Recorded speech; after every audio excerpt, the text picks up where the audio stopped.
Welcome back, Middle Age Grind. It's been a minute since I've done a video, and usually what happens in the summertime, I get pretty busy when I go home because it's light outside and there's chores to do. But I've been having a really good summer, spending time with the family and doing things, and I wanted to share something with you today. A couple of things. One is a book I've read. It's called The Simple Path to Wealth by J.L. Collins, and I never heard of it. I've heard this term before, simple path to wealth.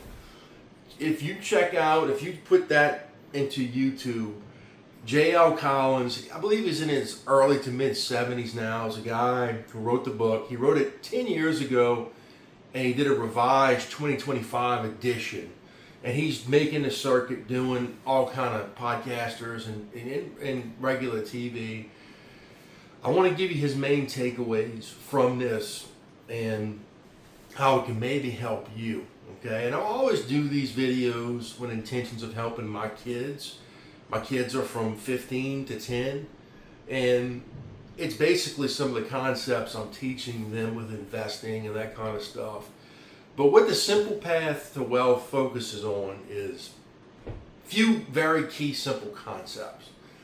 First off, he is a big proponent of Vanguard. If you don't know what Vanguard is a brokerage house that started by Jack Bogle back in 1974.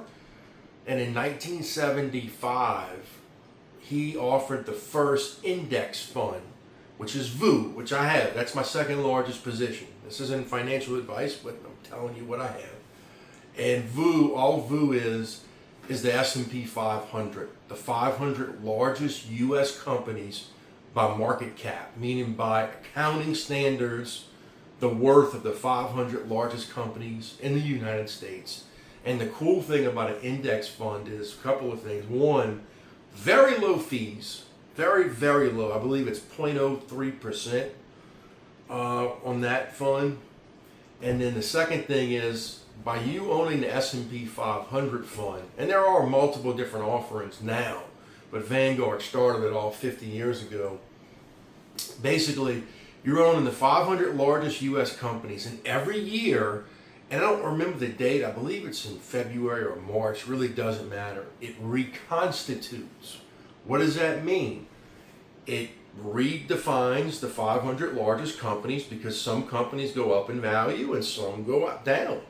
So you don't have to pick the funds, all right? That's the big advantage. And he gives a couple of key, pretty good examples of this, of how this benefits you. When he started investing back in the 70s, he gives an example of two companies, General Motors, all right, and Sears and Roebuck. They would be similar to what, an Amazon and an Apple or Microsoft now. They were the big dogs and had been for decades. And if you'd have had money in those stocks, you would have done very well. In fact, in the 70s, the U.S. government was considering breaking up General Motors like they did to the Bell companies because they were considered to be almost a monopoly. They were so powerful. Well, they didn't do that, and what happened back in 2008, they went bankrupt. Sears and Roebuck was the Amazon and Walmart of its time for decades. And you, like I say, you would have had money in there and you'd have done well. Well, Sears and Roebuck went by way of the dinosaur. So if you'd have kept that stock for decades and decades, it would have done well. Then it would have done really bad. And you would have had to know when to get in and when to get out. The S&P 500 funds, does it for you guys. You don't have to do anything. It's self-cleansing. And he gave a pretty cool story. He said, if I could have taken a time machine, when he first wrote the book in 2015, and I went back to 1975 at a campfire with some guys or gals and talking about investing. And he said, well, let me tell you what's going to happen over the next 40 years, all right? We're going to have inflation out of control in the 70s. We're going to have gas shortages. We're going to have wars. We're going to have, Russia is going to break up the Soviet Union. We're going to have two Gulf Wars, terrorist attacks. So on and so on, just kind of regurgitating the next 40 years. And if you'd have just said that, those investors would have sat by that campfire and said, man, thank you for telling us we're not going to invest in the stocks. Oh, by the way, after all of that, the market, S&P 500, averaged 11.9% per year in that 40-year period. Which, look, you know, if you go to a CD or a savings account, you might get 5% if you're lucky. 11.9% is phenomenal, guys. So he rewrote the book, a revised edition, which is basically the same with the one I read in 2025. Then he took the next 10 year of data, added it in. And in the next 10 years, what happened? Well, we were going to have a totally disruptive candidate. This isn't political, and Donald Trump, and is going to come in there and totally shake up things and how things are done. Oh, we're going to have COVID that's going to kill millions of people, throw the economy in disarray.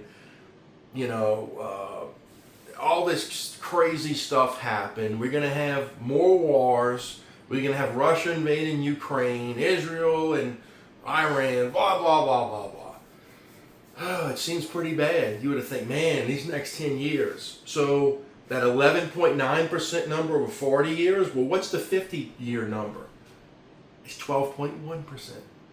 So the moral of that story is you cannot watch the news and live in an up and down kind of thing, because the markets tend to drown the noise out and do what they do. Now, this is historical, guys, okay? It can go down. And there have been periods in 10-year periods.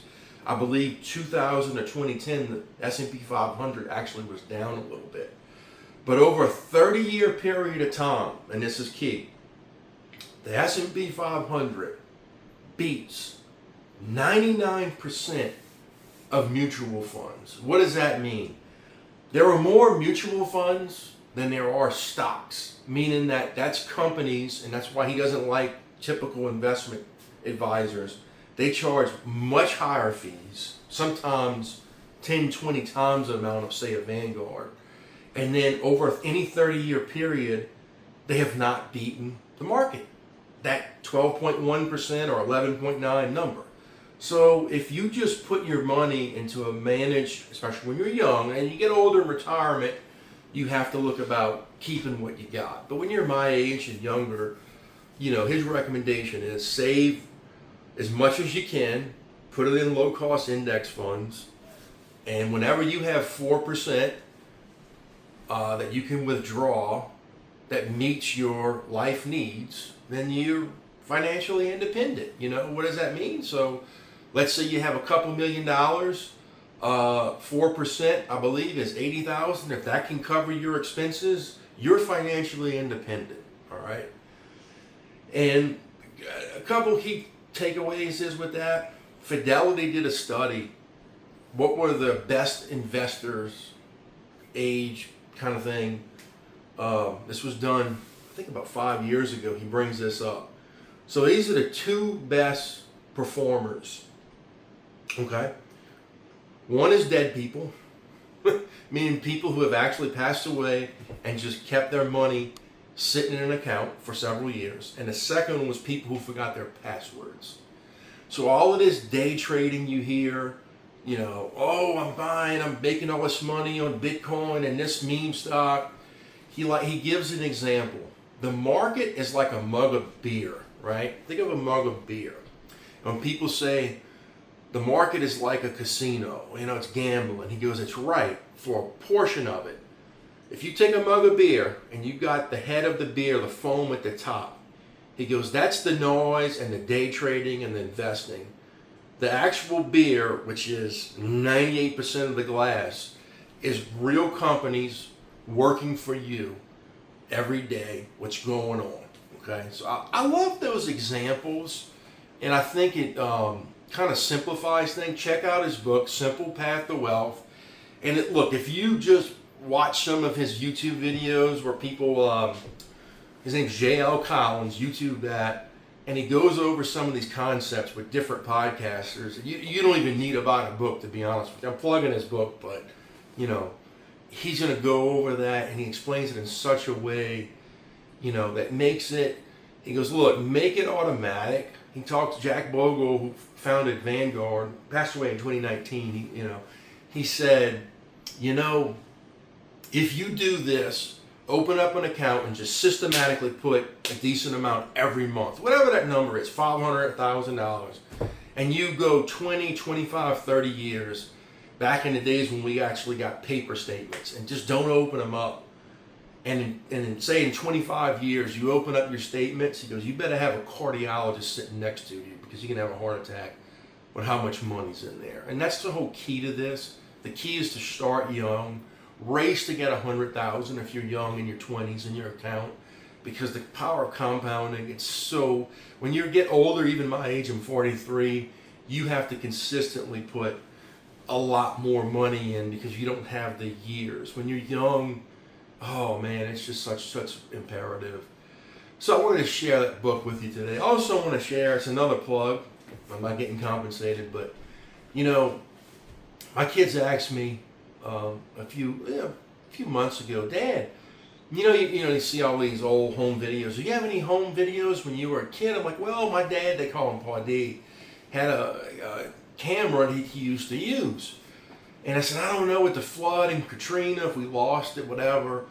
Lo and behold, I thought my mom's house, which they were in for that storm, in her attic, it did not flood. And, so I checked it out, and I found my dad and mom had an old Sony, not the big ones, but probably in the early 90s. It was one about this big, and they had like cassette tapes.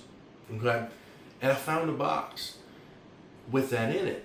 And lo and behold, there's a company I've seen advertised called Legacybox. And what you do is you gather all your old tapes like that. And of course, we didn't have the camera or the technology to play the tape.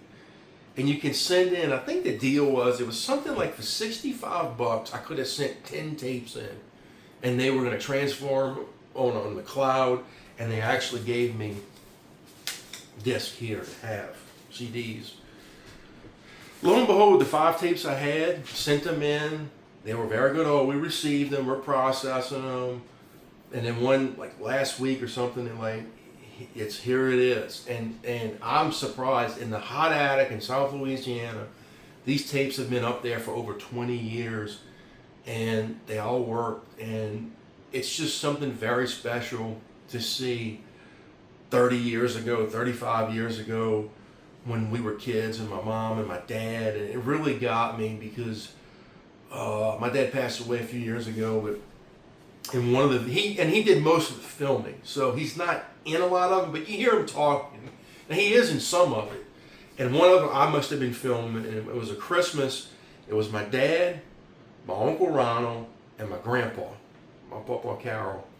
And I must have been filming it, and they were in the kitchen, and just to hear their voices, it's something that really got me. And my buddy came, he borrowed my trailer, and a utility trailer, and I'm in tears. He goes, man, what's wrong? And I told him. He goes, oh man, that's so cool. It's just something that I never thought I'd hear all their voices again like that.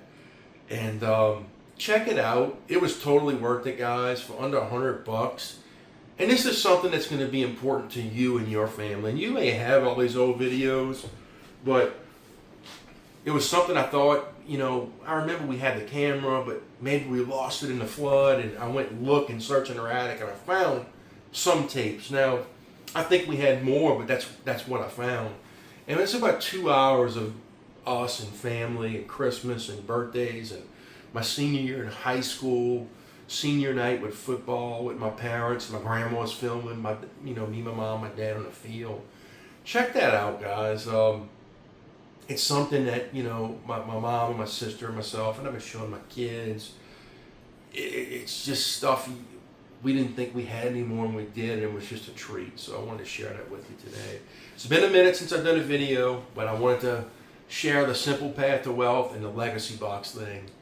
And I'll be doing more videos here soon. Enjoy the rest of your summer. Stay cool. I'll see you real soon on the Middle Age Grind.